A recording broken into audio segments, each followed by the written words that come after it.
Hey everyone, Mikey Chen here. Hope you are having an awesome Wednesday. Now, I was looking at what's happening around the world yesterday and today, and you know what? It just makes me sad. I mean, news, as important as it is to stay on top of it and to know what's happening all around the world, it's just been like super depressing lately. Everywhere I look, there's wars going on, people getting shot, possible disease pandemics, Taylor Swift is twerking. I've gotten pretty used to the world being all crazy, but lately the news has just been really depressing for me to read. First off, and this is pretty horrific stuff, there is a video posted online, and please do not watch it. And please don't be like, oh, he's telling me not to watch it, so then I must go watch it. I'm telling you as a friend, please just don't watch this. Now, the video shows ISIS militants beheading American journalist James Foley and threatening to do the same to another journalist if President Barack Obama doesn't end military operations in Iraq. Foley disappeared in November 2012 in northwest Syria while working with Global Post, and he hasn't been heard of since then. Now, in Missouri, there were high hopes that the nightly protest in Ferguson would end peacefully for a change. That promise held out for most of the evening last night until a water bottle flew at police. That's when they charged after protesters. No tear gas was fired this time, and the demonstrators were spared the heavy-handed response of the last few days. Now, today, a grand jury is expected to get to work to determine whether the officer who killed Michael Brown should be indicted.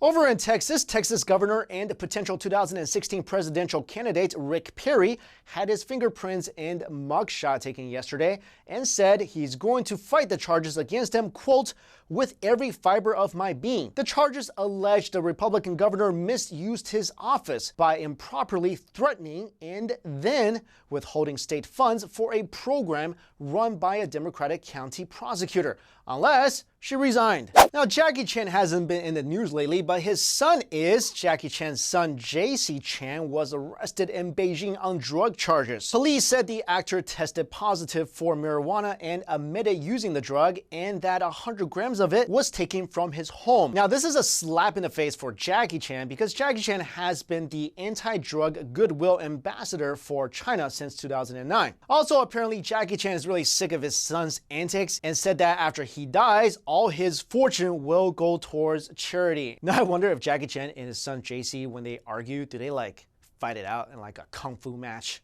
Okay, check this out. Now, this video has been making its way around the internet. This is on a subway in Shanghai, and you can see here a white guy is sitting there and he passes out. Then in literally 7 seconds, I know I counted, everyone on that section of the train disappears, runs out. I mean, gets out of there, booked it. I mean, I even see some aunties sitting there, and even them, 7 seconds, gone. This is actually super sad. I mean, what happened to like helping the guy, find out what's wrong with him, get him some medical attention? I mean, it's not like this guy was shot and everyone's freaking out because there's a gunman somewhere on the train and start running. I mean, look at him. He sort of just calmly passed out. You know, maybe these people have been watching too many movies. They're probably thinking, oh man, that white guy is down. If the white guy goes, that means none of us are getting out of here alive. I mean, come on, people. I mean, say what you will about New Yorkers, but if someone passes out on the train, you will get two responses from New Yorkers. Either people will rush to help, or they just pretend they don't see anything. Nobody's running away. This is a story I wanted to bring up a while ago, but I didn't have a channel, so I had to put it off until later. A young Chinese woman has overcome the tricky problem of providing care for her elderly grandmother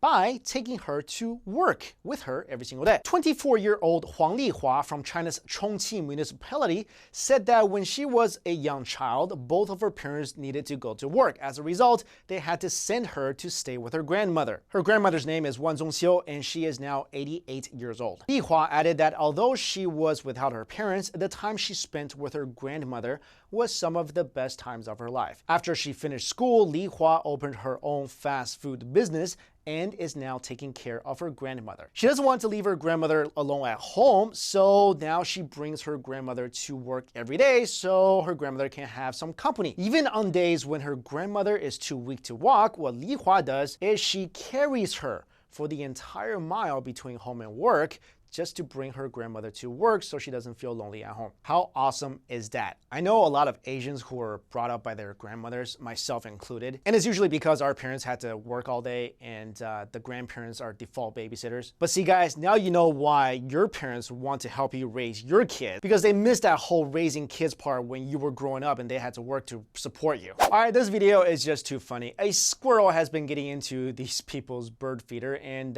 eating all their seeds, so they greased the pole. And now take a look at the squirrel. Oh, just can't climb it. Nope. Oh, it's falling. Oh, no, it's not working out.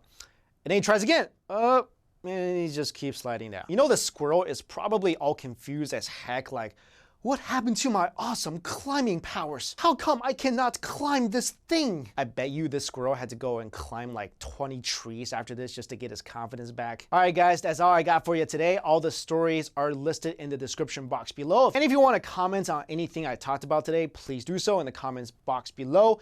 And it's a new channel, so please help subscribe it, make me feel better like, oh, hey, people actually like this, so I'll do more. Anyway, guys, thanks for watching. See ya.